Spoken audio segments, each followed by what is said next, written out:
Shalom semuanya. Sekali lagi umat Tuhan yang bersuka cita, kita mau sorakan shalom. Haleluya. Saya percaya kita semuanya hari ini ada di dalam keadaan yang luar biasa, bahkan semakin luar biasa. Amin. Kita akan memulaikan ibadah online kita saat ini. Mari sama-sama kita mempersiapkan hati. Kita mau berdoa bersama-sama. Terima kasih Tuhan Yesus. Terima kasih. Kami bersyukur kepadamu Tuhan untuk waktu kesempatan yang Tuhan boleh beri bagi kami. Terima kasih kalau kami kembali boleh beribadah bersama, kalau kami kembali boleh bersekutu bersama, sekalipun hanya dengan online saja Tuhan. Namun kami percaya Tuhan, Engkau tidak melihat tempat di mana kami beribadah, namun Engkau melihat hati kami yang sungguh-sungguh mencari hadirat Tuhan. Terima kasih Tuhan, terima kasih Engkau hadir di tengah-tengah kami, Engkau bekerja di dalam kami Tuhan. Terima kasih Bapa, di dalam nama Tuhan Yesus kami mau beribadah kepadamu. Haleluya, amin. Haleluya. Kita mau bersuka cita bersama-sama, kita mau bersorak bersama-sama. Kita percaya bahwa waktu-waktu ini gelombang-gelombang kesembuhan itu sedang Tuhan kerjakan. Amin. Kita harus pegang janji Tuhan, sebab Tuhan berkata dalam Yeremia 33 ayat 6, sesungguhnya aku akan mendatangkan kepada mereka kesehatan dan kesembuhan. Aku akan menyembuhkan mereka. Aku akan menyatakan kesejahteraan dan keamanan sampai selama-lamanya. Yang percaya sorakan haleluya. Haleluya. Mari sama-sama kita bertepuk tangan.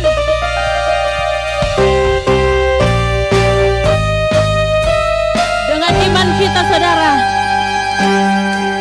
Lihatlah Dia datang melawan seluruh bumi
nama Tuhan, amin.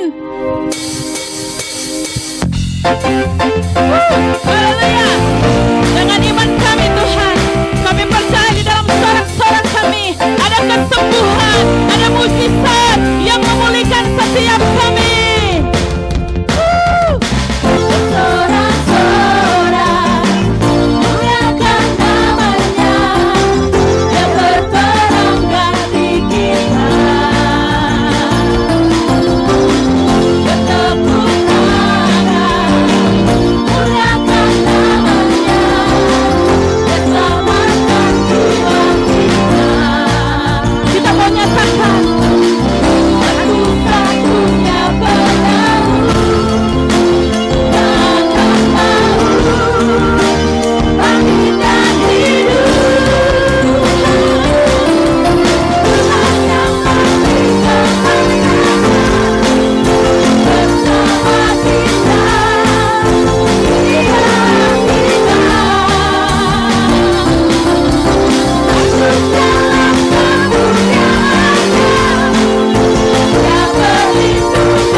Kami percaya bahwa ada mujizat, ada kemenangan bagi setiap kami.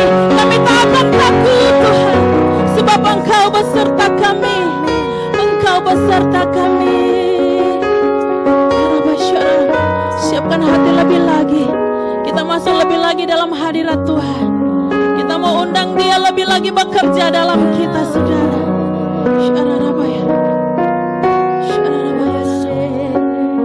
Percaya kepada nama Tuhan Yesus. Dia sanggup. Ku tidak takut. Cuma imanmu di hadapan Tuhan. Sebab Kau besertaku.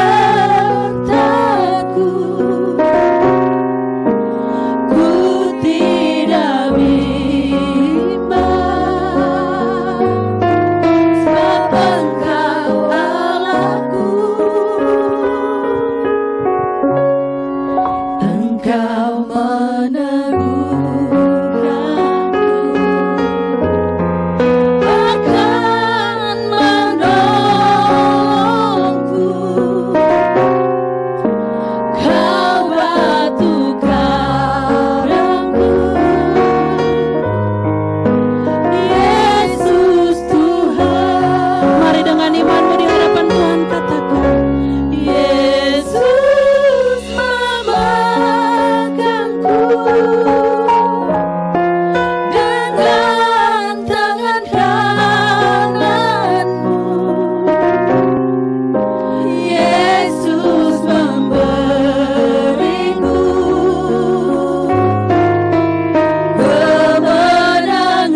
Nyatakan bagi kami mujizat-Mu.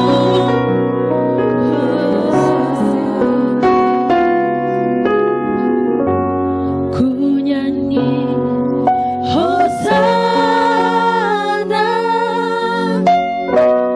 bagi Rajaku yang duduk di tahta. Aku muliakan dan ku agungkan, Kaulah yang disembah.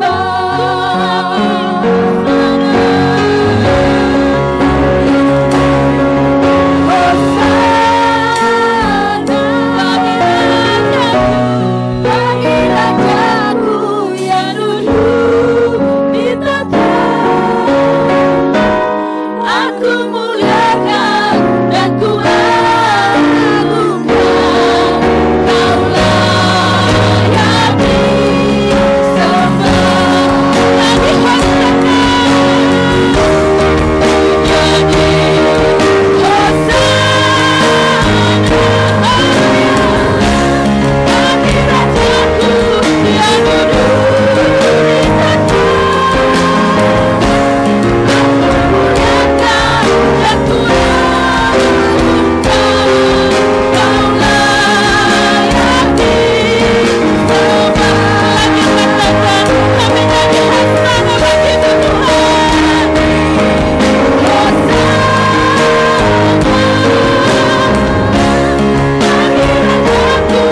Rajaku yang duduk di tahta.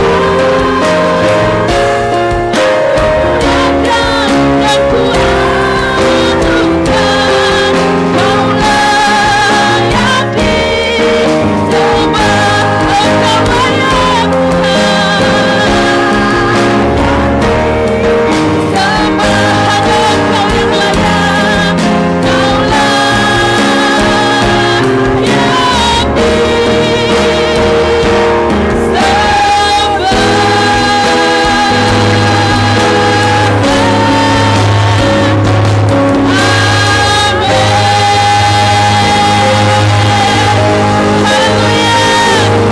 hanya Engkau yang layak. Kaulah yang diagungkan dalam hidup kami. Terima kasih Tuhan, terima kasih. Kami telah melakukan bagian kami, bernyanyi bagimu, bersorak bagimu, memuji dan mengagungkan nama-Mu Tuhan Yesus. Saatnya kami mau tinggal duduk diam. Kami mau mendengarkan firman-Mu Tuhan, yang menjadi pelita bagi kaki kami Tuhan, yang menjadi terang bagi jalan kami. Urapi hamba-Mu, urapi kami semua yang mendengarkannya. Semua kami menjadi berkat. Di dalam nama Tuhan Yesus kami berdoa, haleluya, amin. Lagi katakan amin. Amin. Pentakosta ketiga. 1. Pentakosta ketiga adalah pencurahan Roh Kudus yang dahsyat di zaman now, melebihi yang terjadi di Azusa Street. 2. Pentakosta ketiga akan mengakibatkan penuaian jiwa yang terbesar dan terakhir sebelum Tuhan Yesus datang kembali. 3. Pentakosta ketiga akan membangkitkan generasi Yeremia, yaitu anak-anak muda yang dipenuhi Roh Kudus, cinta mati-matian kepada Tuhan Yesus, tidak kompromi terhadap dosa, dan akan bergerak memenangkan jiwa. 4. Pentakosta ketiga lahir di Indonesia dan bergerak ke bangsa-bangsa. Gerakan ini lahir dari timur ke barat dan akan kembali ke Yerusalem. 5. Pentakosta ketiga akan memberikan kuasa untuk menyelesaikan amanat agung, dan setelah itu Tuhan Yesus datang kembali. Shalom, kita ketemu kembali dalam ibadah online GBI Hong Kong. Dimanapun Anda berada saat ini, baik di kota Hong Kong dengan situasi pandemi yang sedang dialami di kota ini, maupun juga di kota-kota yang lain, yang mana semua saudara bisa menangkap siaran ini. Mari kita bersama-sama untuk menghampiri Tuhan, kita berdoa dan kita serahkan dalam tangan Tuhan apa yang ada dalam hati Tuhan, biar menjadi nyata dalam hidup setiap kita. Bapa Surgawi, terima kasih untuk hari ini. Kami boleh ada sebagaimana kami ada saat ini. Itu semuanya karena kemurahan Tuhan. Tak ada satupun dalam kehidupan kami ini yang lepas dari campur tangan Tuhan. Dan biarlah melalui firman yang kami akan dengar, firman ini akan membukakan pikiran kami. Firman ini akan mengubah hidup kami, bahkan mengubah masa depan kami.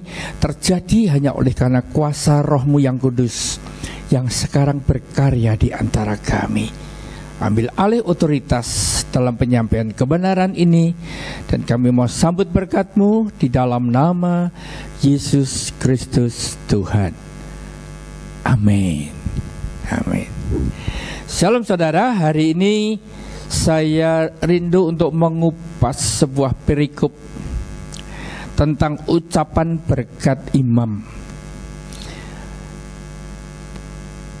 Ucapan berkat imam ini telah dijadikan sebuah lagu, dan itulah yang pada waktu saya mendengarnya, saya mulai merasakan ada sesuatu yang mana Tuhan itu rindu untuk berbicara, paling tidak kepada saya pribadi, tentang apa yang ada dalam hatinya, yang perlu untuk saya akan bagikan kepada saudara juga pada hari ini, yaitu di dalam Bilangan pasal yang ke-6 tentang ucapan berkat imam.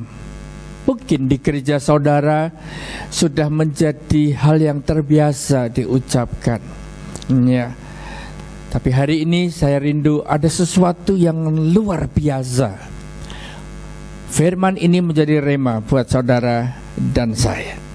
Saya mendapatkan berkat oleh karena melalui apa yang tertulis di dalam perikop ini. Saya menangkapnya itu sebagai gambaran apa yang Musa sampaikan kepada Harun. Dan apa yang disampaikan oleh Musa, dia juga nabi, dia juga seorang gembala dengan jemaat yang begitu besar, dibawa melewati peristiwa-peristiwa yang besar untuk mengenal Allahnya yang besar. Dan itu dibagikan oleh Musa kepada bangsa Israel melalui pesannya kepada Harun.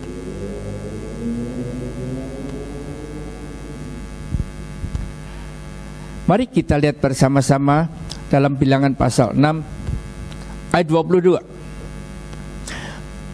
Tuhan berfirman kepada Musa, berbicaralah kepada Harun dan anak-anaknya. Beginilah harus kamu memberkati orang Israel. Katakanlah kepada mereka, Tuhan memberkati engkau dan melindungi engkau. Tuhan menyinari engkau dengan wajahnya dan memberi engkau kasih karunia. Tuhan menghadapkan wajahnya kepadamu dan memberi engkau damai sejahtera. Demikianlah harus mereka meletakkan namaku atas orang Israel, maka aku akan memberkati mereka. Saudara, kita tahu Musa dengan tongkatnya yang istimewa, tongkat yang Tuhan berikan buat Musa dengan otoritas yang ada kepada Musa, maka tongkat bisa dipakai untuk membelah Laut Merah, menyeberangkan umat yang dicintainya, yaitu Israel, dari belenggu perbudakan di Mesir, dibawa kepada satu kemerdekaan, itu tanah perjanjian. Saudaraku yang kasih dalam Tuhan Yesus, saya percaya Tuhan berbicara kepada Musa. Dan seperti itulah sesungguhnya yang juga ada di dalam hati Musa tentang Allahnya yang dia kenal. Saya percaya ayat-ayat ini pasti akan diaminkan oleh Musa. Pada waktu dia mengucapkannya, dia memang telah hidup di dalamnya. Dia berdoa syafaat untuk umatnya, sehingga pada waktu Musa menyampaikan kepada Harun, beginilah harus kamu memberkati orang Israel. Saya menangkap begini, kita ini Israel rohani, saudara. Kita ini umat kepunyaan Allah. Kita dicangkokkan, kita menjadi kepunyaan Allah yang hidup. Dan kitalah sebetulnya Israel rohani itu, yang mana Tuhan rindu untuk memberkati saudara dan saya. Saudara percaya? Katakan amin. Beginilah harus kamu memberkati orang Israel. Katakanlah kepada mereka. Saudara, pada waktu saya menyimak satu demi satu ayat ini, maka pikiran saya dibukakan kepada pengertian demi pengertian yang terkandung di dalam ayat-ayat ini. Mari kita simak bersama-sama. Ayat 24. Tuhan memberkati engkau. Sampai di situ perhatikan. Tuhan memberkati engkau. Sadarkah kita? Itulah yang ada dalam hatinya Allah kita. Tuhan itu rindu untuk memberkati kita. Rancangannya buat saudara dan saya itu bukan kecelakaan, damai sejahtera. Dia punya kerinduan untuk memberkati saudara dan saya, umat Israel, kepunyaan Allah. Sehingga kalau kita menemukan kehidupan manusia yang benar-benar mau menyerahkan hidupnya menjadi kepunyaan Allah, menjadi milik Allah, dan saudara berani berkata amin akan hal ini, perhatikan, Tuhan memberkati engkau. Ini sesungguhnya yang ada di dalam hati daripada Allah yang kita sembah melalui nama Yesus Kristus Tuhan. Itulah yang sesungguhnya rindu untuk Dia berikan untuk saudara dan saya. Dia memberkati kita secara rohani, supaya kita ini tetap memiliki damai sejahtera, sukacita surgawi. Tuhan rindu untuk memberkati kita dengan berkat jasmani, kekuatan, kesehatan, penyertaan yang daripada Tuhan hingga pada hari ini. Dan selama kita menjadi umat Israel, kepunyaan Allah, Tuhan juga sesungguhnya rindu memberkati dengan berkat materi. Mungkin melintas dalam pikiran kita, mungkinkah itu di tengah situasi pandemi seperti ini? Bisakah itu terjadi dalam situasi resesi di negara yang sudah mulai mengalaminya? Bahkan ada PHK, ada juga pemutusan hubungan kerja di dalam beberapa perusahaan yang ada saat ini di seluruh bumi. Tuhan memberkati kita. Saya ingin sampaikan kepada saudara, kalau saudara sudah keluar dari janji ini, saudara sudah keluar dari apa yang ada dalam hatinya Tuhan, kita nggak akan dapatkan apa-apa. Hari ini kita perlu mengerti bahwa yang ada dalam hatinya Tuhan adalah Tuhan memberkati engkau. Tentunya berkat yang diberikan berkat rohani, berkat jasmani, dan berkat materi. Caranya seperti apa? Siapakah kita sehingga kita bisa mengerti pikiran Allah? Mari saudara, kalau percaya bahwa Dia memberkati saudara dan saya, janganlah kita berdebat, janganlah kita bertanya-tanya. Persis seperti kalau kita datang ke seorang dokter yang kita percayai. Dokter mengatakan kita sakitnya apa, disuruh minum apa, berapa kali sehari, kalau habis harus datang lagi, kita lakukan. Kalau kepada dokter aja kita bisa lakukan itu, kenapa kita kepada Allah masih bertanya-tanya? sikap dan keputusan yang kita ambil, bahwa apapun yang aku alami hari ini, apa yang terjadi pada saat ini, saya percaya bahwa Tuhan mengerti, Tuhan peduli, Tuhan melihatnya, dan Dia punya hati seperti yang ada di dalam janji firman-Nya. Tuhan memberkati engkau. Kenapa Tuhan rindu memberkati kita? Karena Tuhan rindu untuk kita, saudara dan saya, menjadi berkat. Bagaimana kita bisa berbagi berkat tanpa kita mendapatkan berkat yang daripada Allah? Nggak mungkin. Kita diberkati dengan damai sejahtera sukacita, kita harus memberkati orang, memberikan pada mereka. Damai sejahtera sukacita itu juga boleh menjadi milik mereka. Kita diberkati dengan kekuatan dan kesehatan, mari tolong mereka. Kita diberkati dengan berkat materi, kita berbagi dengan yang kekurangan. Itu sesungguhnya yang ada di dalam hati Allah kita. Tuhan memberkati engkau. Yang percaya katakan, tuh ada yang enggak amin kan? Amin. Ini sikap respon kita. Rindukan kita mendapatkan berkat dan jadikan diri kita ini berkat. Itulah sesungguhnya yang ada di dalam hati Tuhan. Berikutnya ayat ini berkata, dan melindungi engkau. Saudara, kalau kita dilindungi, sering kita nggak ngerti bahwa ada satu tangan yang tak terlihat yang menjagai saudara dan saya, yang melindungi kita, karena kita seakan-akan berjalan di jalan yang kita lewati, yang kita lalui. Sementara firman Tuhan katakan, Tuhan tidak hanya memberkati engkau dan melindungi engkau. Melindungi dari apa? Dari segala mara bahaya, penyakit sampar yang berjalan dalam gelap, jerat penangkap burung, panah yang terbang di waktu siang, penyakit menular yang mengamuk di waktu petang, malapetaka tak akan menimpamu, dan tulah tak akan mendekat kepadamu, sebab malaikat-malaikatnya akan diperintahkan menjaga di segala jalanmu. Mazmur 91 mengungkapkan semuanya ini. Kita ini aman di dalam lindungan Allah yang Maha Tinggi.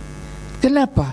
Karena malaikat-malaikatnya diperintahkan menjaga di segala jalan kita. Mungkin ada yang bertanya, mana malaikatnya? Toleh kiri, toleh kanan. Yang dilihat cuma orang-orang yang di sekitar kita.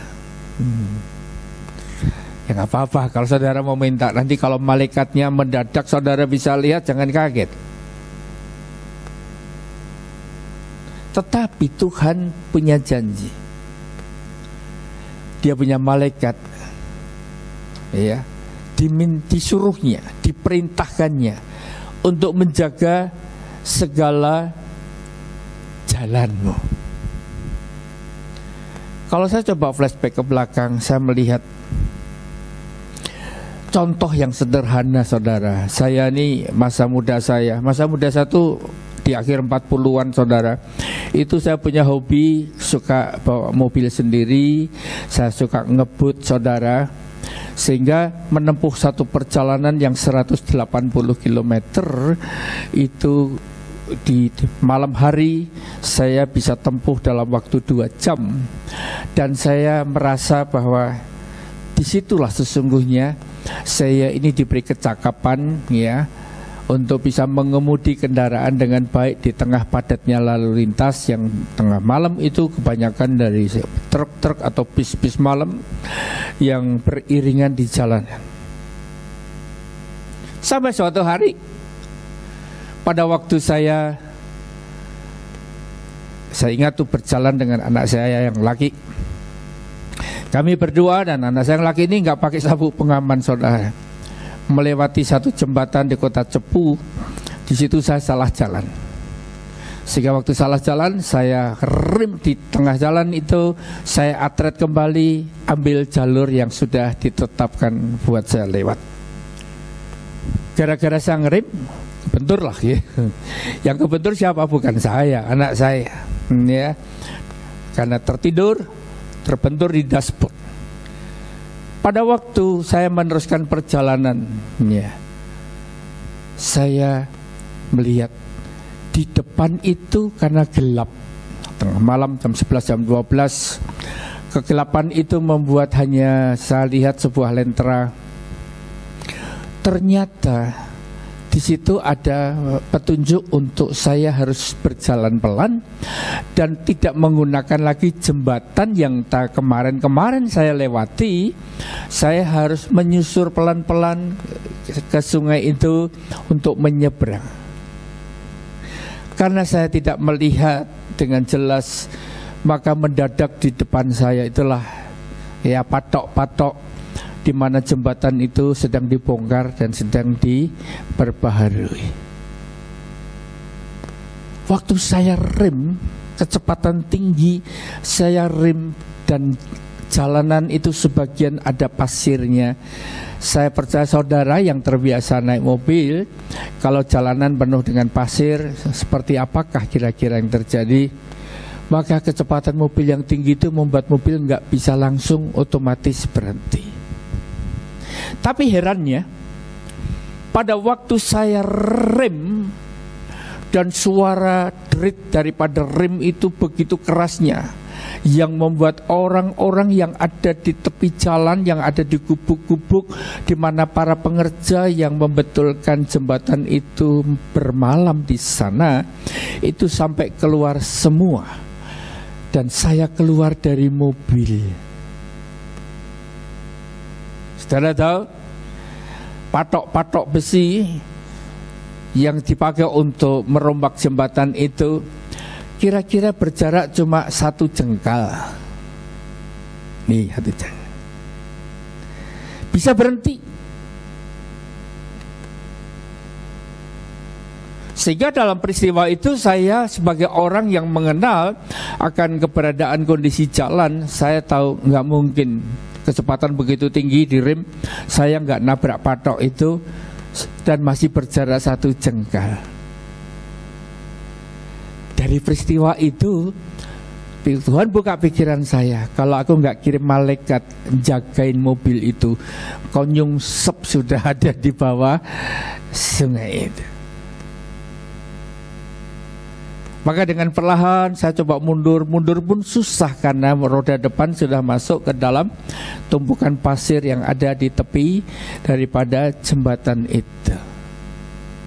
Pada waktu saya mulai berusaha untuk atret mundur, saya kemudian mulai cari jalan yang menuju ke bawah sungai untuk nanti naik lagi ke atas karena sungainya kering. Maka disitulah saya mengerti dan berkata, Tuhan, terima kasih. Engkau menjagai langkahku. Engkau kirim malaikatmu melindungi aku, menahan bemper mobil untuk tidak mencium patok-patok yang ada di tepi jembatan. Saudara mengalami dan melihat malaikat saudara yang Tuhan kirim menjagai engkau. Kalau saudara mau membuktikan, bersiap-siaplah. Saya empotan. Tapi melalui peristiwa itu saya bersyukur, benar Tuhan, kalau Allah yang telah menjagai aku, Engkau kirim malaikatmu untuk melindungi dan menjagai setiap langkahku. Ini hal yang perlu untuk kita mengerti. Itu ada di hatinya Tuhan. Saat kita menyerahkan hidup kita menjadi kepunyaan Tuhan, maka itulah sesungguhnya yang dipikirkan oleh Tuhan untuk engkau dan saya. Amin. Ayo kita teruskan ayat 25. Tuhan menyinari engkau dengan wajahnya. Stop dulu sampai di situ. Kita sekarang ini punya handphone. Di handphone kita pasti ya ada satu bagian yang mana bisa dipakai untuk menyalakan lampu. Ya mungkin ada yang nggak punya saudara, fasilitas itu ya, mohon maaf. Tapi biasanya handphone yang punya lampu yang bisa dinyalakan itu untuk apa? Kalau kita berada di tempat yang gelap, kita berada di satu ruangan, kita perlu melihat detail-detailnya lebih jelas. Kita bisa pakai sarana itu untuk membuat kita punya mata melihat lebih jelas lagi apa yang ada di dalam objek yang sedang kita sorot tadi. Nah, saya percaya firman Tuhan berkata, Tuhan menyinari engkau dengan wajahnya. Saya percaya sinar yang diberikan oleh Allah melalui wajahnya kepada setiap kita itu akan membuat jalan yang di depan kita itu ya akan menjadi jelas, supaya kita tidak salah di dalam melangkah, supaya kita tidak kesasar istilahnya. Kita tahu persis mana yang harusnya kita pilih. Ini merupakan hal yang kembali lagi ada di dalam hati Tuhan. Hati daripada Allah kita yang diberikan pada Musa untuk disampaikan kepada Harun dan menjadi berkat bagi umat Israel, yaitu saudara dan saya. Saya yakin kita pasti suatu saat akan mengalami ada hal-hal yang di depan kita, di mana kita ini juga bingung mau ngambil langkah yang mana, kita bingung mau ngambil keputusan yang mana, kita juga nggak bisa memiliki kepastian mana yang harus kita tentukan. Dan disitulah wajahnya menyinari saudara dan saya, sehingga kita tidak lagi salah di dalam melangkah. Setiap pergumulan, setiap masalah dan persoalan, rindukanlah bahwa Allah kita adalah Tuhan yang menyinari kita dengan wajahnya. Tujuannya untuk apa? Dan memberi engkau kasih karunia. Saudara, kasih karunia itu yang sesungguhnya adalah keselamatan. Kasih karunia itu adalah keselamatan bagi saudara dan saya, umat Israel yang dirindukan menjadi miliknya sampai selama-lamanya. Kasih karunia itulah yang ada dalam hati Tuhan untuk diberikan kepada saudara dan saya, sehingga Dia menyinari kita dengan wajahnya, menunjukkan jalan kebenaran. Gak boleh kamu lakukan itu, firman Allah berkata seperti ini. Dan itulah sesungguhnya gambaran yang ada di dalam hati Allah kita. Kasih karunia adalah hidup yang kekal. Yakobus pasal 4 ayat yang kelima mengingatkan kita bahwa roh yang Tuhan taruh di dalam diri kita, ingat, roh yang Tuhan taruh dalam diri setiap kita, diingininya dengan cemburu. Itu tandanya cintanya Allah kepada saudara dan saya. Apa yang diingini? Roh. Jangan dipikir karena saudara punya body bagus, saudara punya wajah cantik ganteng, menjadi Allah itu tertarik pada kita. No.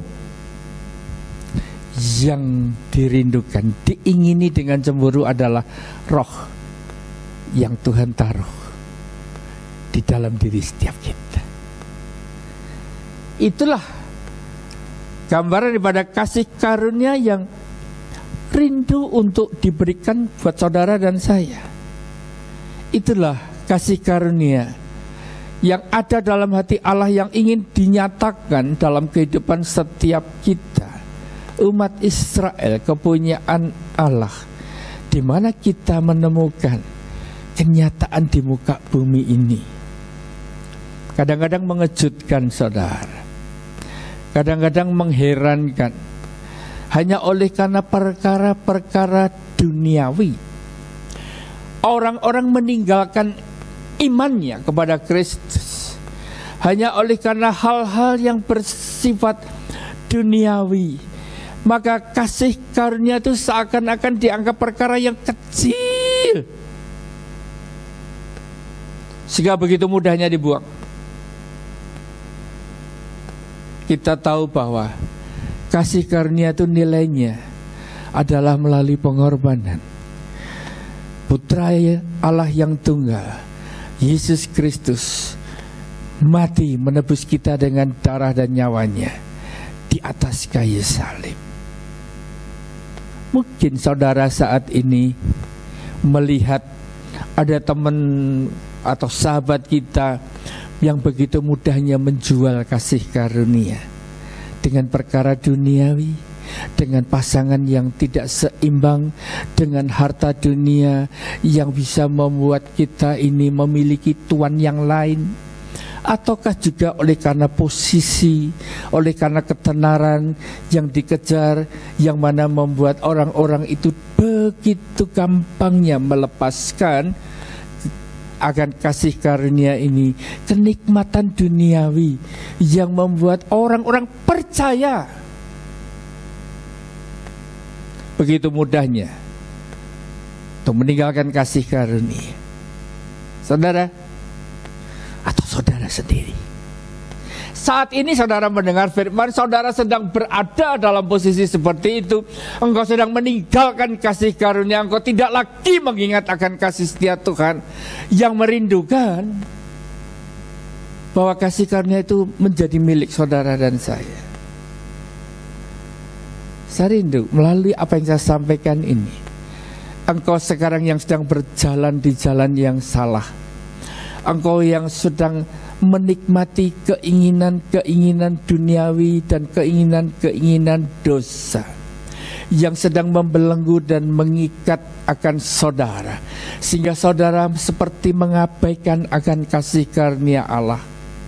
Hari ini saya ingin bagikan pada saudara, hati Allah adalah hati yang rindu untuk menyinari kita dengan wajahnya supaya tidak salah dalam keputusan. Dia rindu untuk memberikan kasih karunia-Nya. Oleh karena itu, cepat berbalik. Jangan biarkan dirimu lama-lama di sana. Allah punya hati senantiasa terkadang untuk menerima saudara kembali. Jangan abaikan perkara ini, karena Tuhan memberikan firman-Nya, memberi engkau kasih karunia.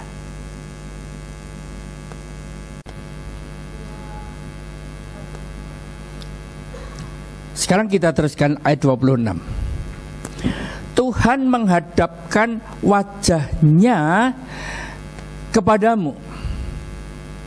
Tuhan menghadapkan wajahnya kepadamu dan saya. Saya coba berikan sebuah ilustrasi sederhana. CCTV itu kalau sudah mulai diarahkan kepada kita, dan kita tahu di balik CCTV itu ada bos yang sedang mengawasi, yang bisa merekam, yang bisa melihat kira-kira apa yang kita lakukan. Saya percaya kita nggak akan sembrono.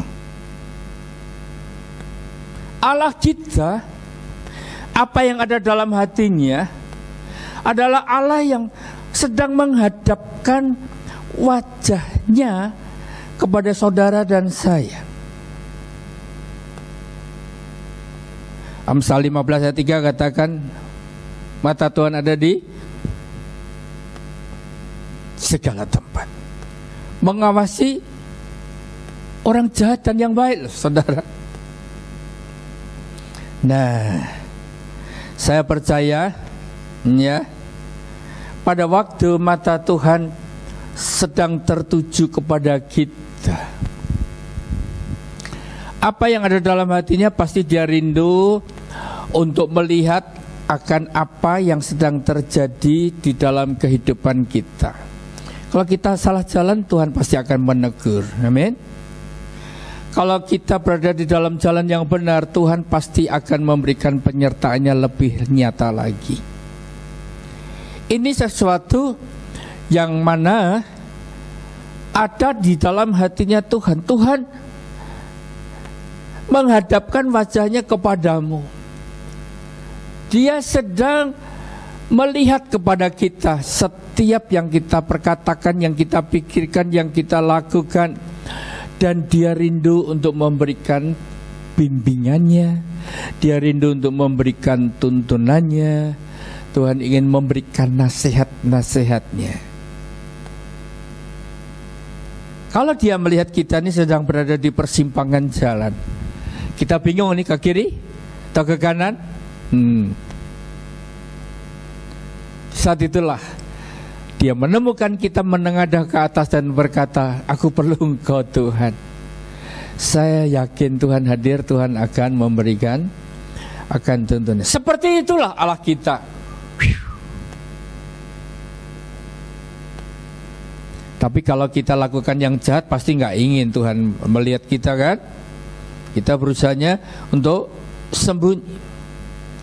Tuhan mengawasi, mengarahkan, menuntun orang-orang yang hidupnya benar dan mau hidup di dalam kebenaran. Ini sesungguhnya gambaran yang ada dalam hati Tuhan yang diberikan melalui Musa kepada Harun untuk dibagikan kepada umat Israel, bahwa Tuhan kita itu adalah Allah yang menghadapkan wajahnya kepadamu. Dia terus monitor, Dia terus untuk menjagai setiap langkah kita, sehingga jangan sampai kita jatuh dan terpelecok, jangan sampai kita salah jalan, supaya kita tetap berada di dalam hal yang Tuhan kehendaki. Ada orang yang bertanya begini kepada saya, kalau saya ini belum bisa mendengar suara Tuhan, bagaimana Pak Pendeta? Saya belum bisa menangkap tuntunan Tuhan, terus apa yang saya harus lakukan? Pada waktu saya mendapat pertanyaan demikian, ya memang betul saudara, hanya keintiman, hanya kedekatan dengan Allah yang membuat Allah itu berkenan untuk memberikan pada kita ini kepekaan untuk bisa menangkap suaranya Tuhan, untuk bisa mengerti itu adalah pikirannya Allah. Karena kita punya kehidupan ini memang intim, terbiasa, dekat, suka menghampiri Allah di dalam kehidupan kita. Kepekaan akan Allah itu pasti muncul, pasti akan muncul. Sehingga hal itu akan mendukung kita pada waktu Tuhan sedang menghadapkan wajahnya kepada saudara dan saya, sehingga pada waktu Dia mulai menuntun, Dia mulai menegur, Dia mulai mengingatkan, kita bisa nangkap. Tetapi bagi yang belum, ya, bagi yang belum, saudara, saya percaya Allah itu melihat hati kita. Amin. Tuhan melihat hatimu yang belum bisa mendengar suara Tuhan. Tuhan juga melihat hati kita yang kadang-kadang ragu, benarkah itu dari Tuhan atau tidak. Pada waktu Dia bergerak untuk menuntun, menunjukkan jalan kepada saudara dan saya. Apa yang bisa kita lakukan adalah kita cek hati kita. Waktu kita berpikir, waktu kita mau berkata, waktu kita mau melakukan sesuatu, apa yang menjadi motivasi kita? Kalau motivasi utamanya adalah mengikuti apa yang Tuhan mau, Tuhan pasti lihat hati kita. Kalau Tuhan melihat hati kita seperti itu, tetapi kita berjalan melangkah kepada langkah yang lain, saya percaya Allah yang mengetahui hati kita yang tulus, yang murni, mau menyenangkan hati Tuhan, ternyata melangkah di jalan yang salah. Tuhan punya cara untuk membawa kita kembali kepada apa yang Dia mau. Caranya itu pasti ada di tangan Allah. Yang jelas Dia nggak ingin kita salah dalam mengambil keputusan, salah di dalam melangkah sama buat kita bisa jatuh. Ini sesungguhnya yang perlu kita lakukan adalah lihat hati kita, lihat motivasi kita, apa yang kita akan lakukan melalui pikiran, perkataan dan perbuatan kita. Benarkah kita ini murni hanya punya satu tujuan, menyenangkan hati Tuhan? Kalau itu ditemukan oleh Tuhan, ada dalam hati kita waktu kita melangkah, dan Tuhan itu ya menghadapkan wajahnya kepada saudara dan saya, kita sedang salah jalan, pasti Tuhan punya cara untuk membatalkan semua itu. Ini akan terjadi pada saat kita benar-benar hanya memprioritaskan Tuhan dalam hidup ini. Saya ngalami banyak hal yang nggak masuk akal, tapi terjadi. Suatu hari dalam beberapa tahun yang lalu, waktu direncanakan untuk mencari tempat gedung yang baru untuk gereja, ya kami di Hongkong memang masih sewa atau kontrak, ya. Dan kemudian ditawari satu tempat. Kalau melihat tempatnya di pusat kota, kalau melihat tempatnya itu luas, kalau lihat tempatnya ya murah, saudara. Nah, sehingga mulailah tertarik. Pada waktu tertarik, kami bergerak untuk mengambil langkah untuk negosiasi. Dan apa yang terjadi? Negosiasi itu soal harga sudah selesai. Perbedaannya cuma satu. Kita minta ya untuk free, ya saya ingatnya itu minta 4 bulan. Maka yang empunya tempat hanya memberikan 3 bulan. Apa yang terjadi? Pada waktu kami sedang negosiasi itu, kembali anak saya tuh. Nah, yang laki ini tanya sama istri saya, "Mami di mana?" "Iya, Mami nemani papi mau ngambil keputusan untuk sewa gedung." Apa yang terjadi? Dia tanya, "Di mana?" Waktu disebutkan di kos WB, maka dia langsung berteriak begini, "Tunggu sampai saya datang. Jangan sampai salah di dalam mengambil keputusan." Saya pada waktu melihat peristiwa itu terjadi, kami sedang ada di McDonald. Saya dengan 2 agen properti bersama dengan teman ya rekan-rekan sekerja di GBI Hongkong ini. Kami berlima, 6 dengan istri saya sedang berada di situ untuk membicarakan tentang penandatanganan kontrak ini.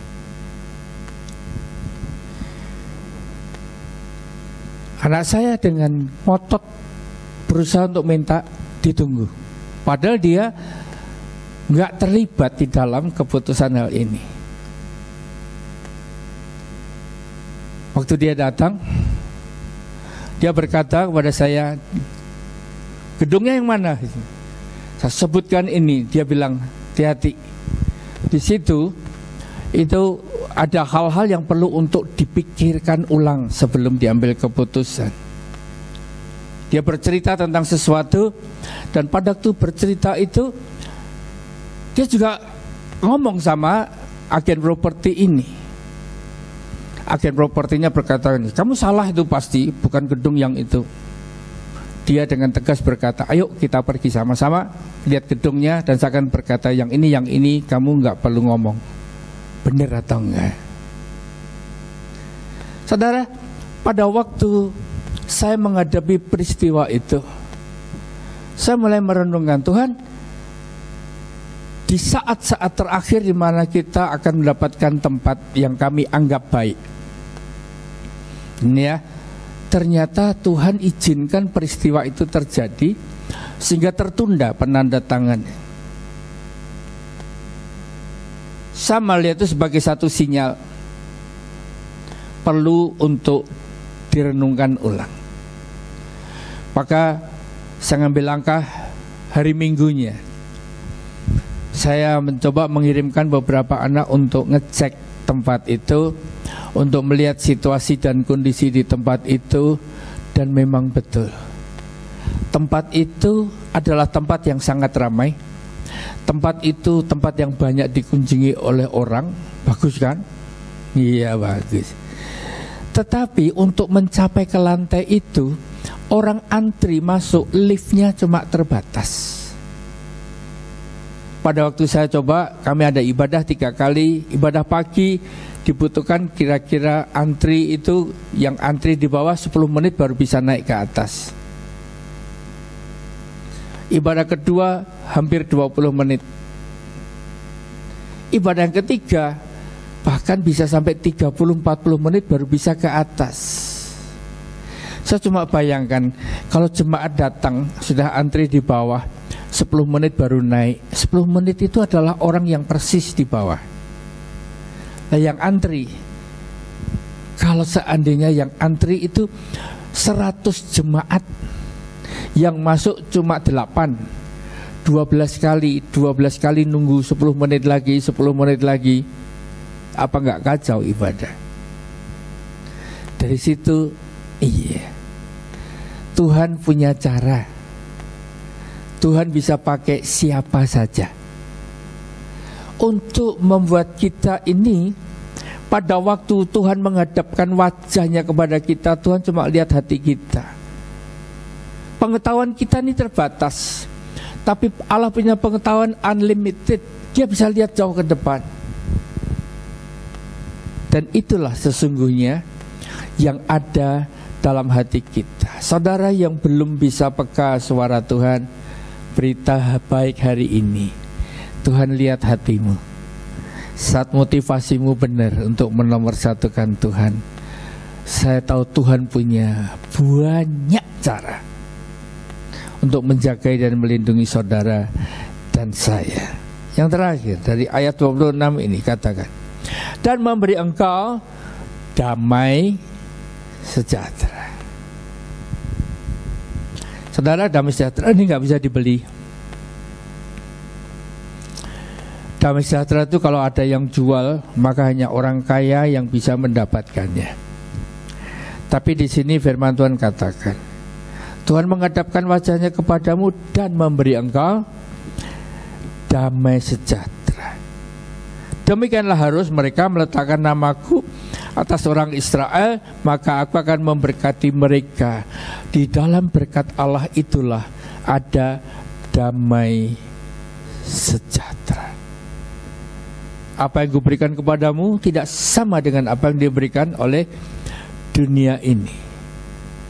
Itulah yang diberikan oleh Allah kita, Yesus Kristus. Damai sejahtera yang melampaui segala akal dan pikiran. Dia akan menguasai dan mengendalikan hati dan pikiran setiap kita.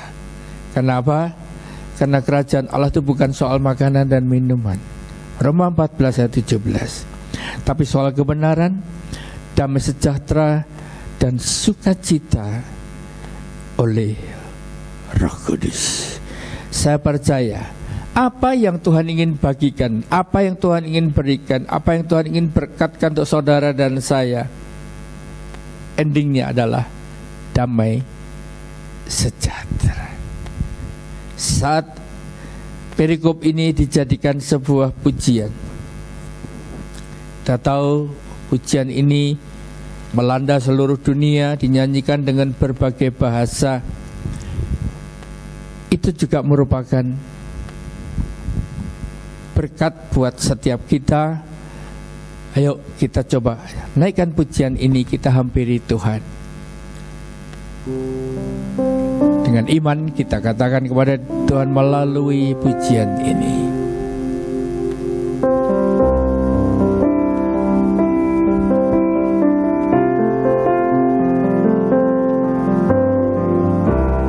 Lord bless you and keep you. Make His face shine upon you, be gracious to you. Lord, turn His face toward you and give you peace. Lord, bless you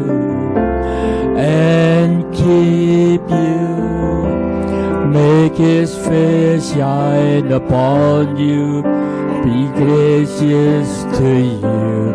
Lord, turn his face toward you and give you peace.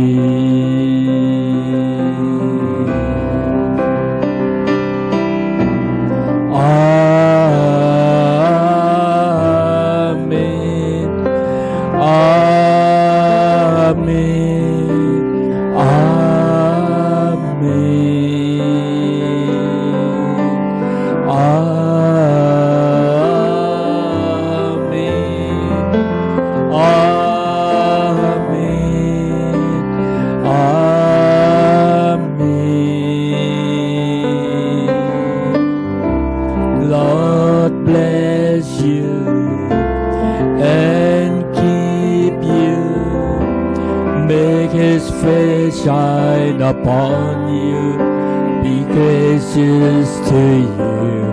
Lord, turn his face toward you and give you peace.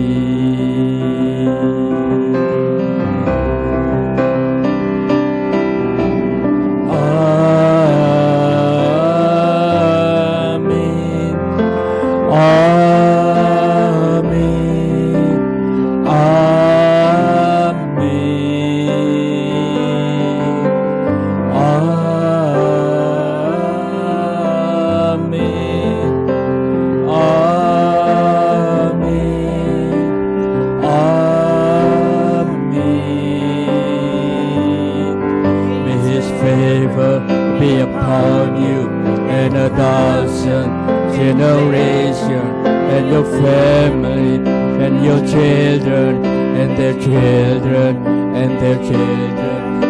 His favor be upon you and 1,000 generations around you and between you. He is with you, he is with you in the morning, in the evening, and you're coming, and you're going, and you're weeping and rejoicing. He is for you, he is for you, he is for you, he is for you, he is for you, he is for you, he is for you.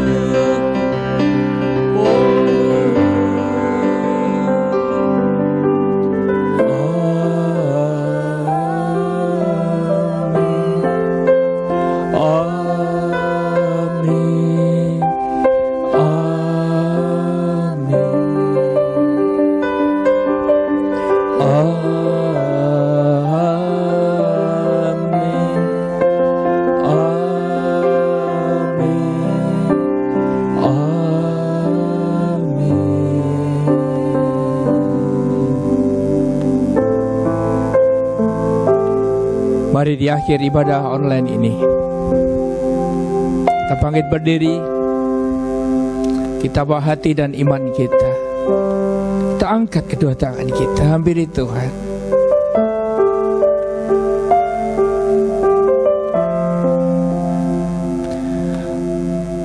Tuhan memberkati engkau, Tuhan melindungi engkau, Tuhan menyinari engkau dengan wajah-Nya dan memberi engkau kasih karunia. Tuhan menghadapkan wajah-Nya kepadamu dan memberi engkau damai sejahtera. Curahkan berkat-Mu Tuhan bagi umat kepunyaan-Mu, baik yang ada di GPI Hong Kong maupun dimanapun siaran ibadah online ini bisa ditangkap. Kau melihat kedalaman hati setiap kami. Biarlah Kau yang memberkati setiap umat-Mu ini dengan berkat-berkat rohani, jasmani maupun materi, supaya kami bisa menjadi berkat untuk menyatakan kemuliaan-Mu, melindungi, menjagai, menyertai setiap anggota keluarga kami, pekerjaan daripada setiap kami, bahkan juga Tuhan Kau menyertai akan perjalanan hidup kami, iman dan pengiringan kami akan Engkau kekal selama-lamanya. Kau kirim malaikat-malaikat akan menjagai kami, menjagai setiap langkah kami. Roh-Mu yang kudus yang akan menuntun kami, membawa kami kepada jalan-Mu Tuhan. Mulai saat ini sampai Tuhan datang menjemput di awan-awan yang permai. Mari yang percaya bersama saya katakan amin. Tuhan memberkati.